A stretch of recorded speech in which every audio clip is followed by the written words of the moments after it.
Қайырлы күн оқушылар, біз бүгін 4-ші тоқсанға келдік. 4-ші тоқсан бойынша жиынтық бағалау тапсырмаларын орындаймыз. 9-шы сыныптың биология пәні тақырыбы көбею бөлімі бойынша жиынтық бағалау. Оқудың мақсаттары: адамның жыныс жүйесінің құрылысын сипаттау, менструалдық цикл мен эстроген және прогестеронның маңызын сипаттау. Бағалау критерийі: адамның жыныс жүйесінің құрылысын түсіндіреді, менструалдық цикл мен эстроген және прогестеронның маңызын түсіндіреді. Ойлау дағдыларының деңгейі: қолдану. Жоғары деңгей дағдылар орындауға берілетін уақыт 20 минут. Достар, ең бірінші біздің арнаға жазылып, лайк басып, комментарий бөліміне сұрақтарыңызды қойып отырыңыздар. Бұл біз үшін өте маңызды. Тапсырмаға тоқталайық. Бірінші тапсырма: сызбада әйел адамның жыныс мүшесі берілген. Яғни 3, 5 және 10 санымен көрсетілген құрылымдарды анықтаңыз дейді.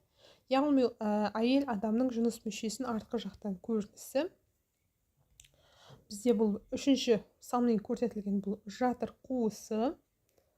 5-ші санмен көрсетілген бізде жатыр қуысының қатпарлары. Ал 10-шы санмен белгіленген мүшенің атауы аналық жыныс без фолликулалары.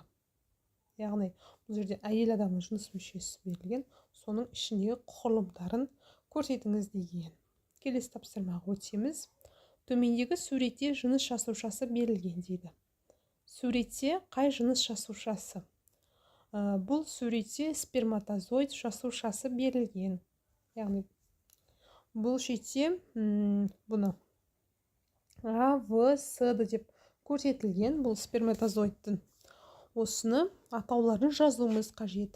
А дегеніміз бұл оның басы, В ядросы болады, ортасында қара сияқты.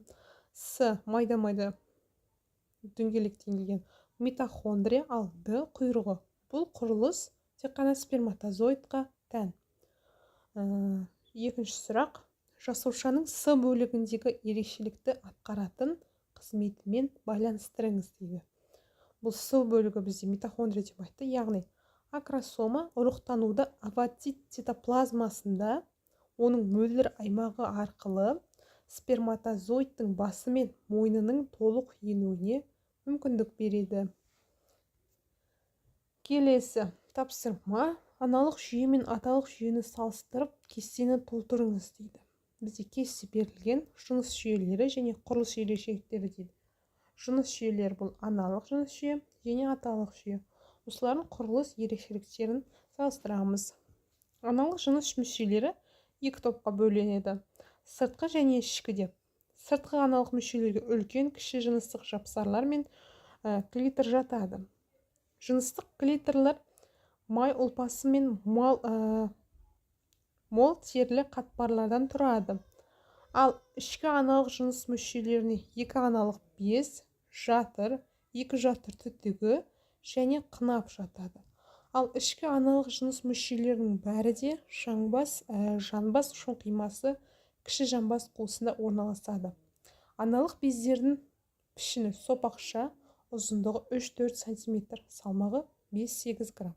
Ал аталық жүйеге тоқталайық. Аталық жүйенің құрылыс ерекшеліктері: аталық жыныс мүшелерін сыртқы және ішкі мүшелер деп екі топқа бөледі.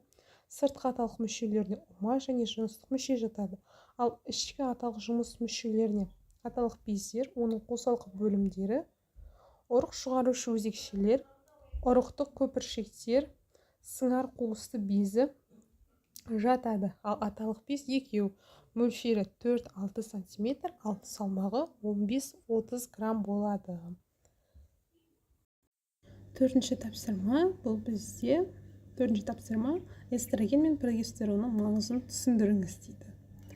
Эстрогендер латын тілінен аударғанда эструс ағым дегенді білдіреді. Бұл аналық безінің фолликуласында ұрық жолдасында түзіледі.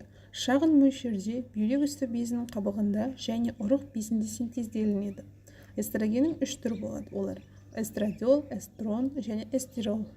Прогестерон бұл өте маңызды стероид. Ол өз жүзінде тестостерон үшінде, эстрогендер үшінде зат болып саналады. Яғни бұл аналық бездерде оның шығаратын заттың сары денесі, және плацентада бөлінетін әйел жыныстық қатынасымен байланысты. Бұл секреция овуляцияның кейінгі кездерінде эндометрияның қоюлануымен байланысты үлкен өсулерге әкеледі. Алайда аналық бездер мен өсімдіктер прогестеронды табуға болатын жалғыз нүкте емес. Өйткені оны бүйрек үсті бездері аз мөлшерде синтездейді. Достар,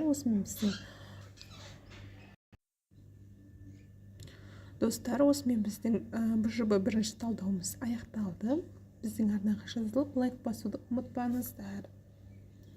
Бағалау критерийлеріне тоқталайық. Бізде бар жоғы 4 тапсырма берілген. Бірінші тапсырмада 3 сұрақ болады. Бірінші тапсырмаға 3 балл беріледі. Бұл шетте, яғни суретте құрылымдарды анықтайды. Екінші тапсырмада жыныс жасушасын анықтайды. Құрылымын С бөлімді ерекшеліктерді атқаратын қызметімен байланыстырады. Бұл бөлімге, бұл сұраққа да 2 балл беріледі. Ал үшінші тапсырмаға аналық пен аталықтың жыныс жүйелерінің ерекшеліктерін салыстырады. Бұған да 2 балл беріледі.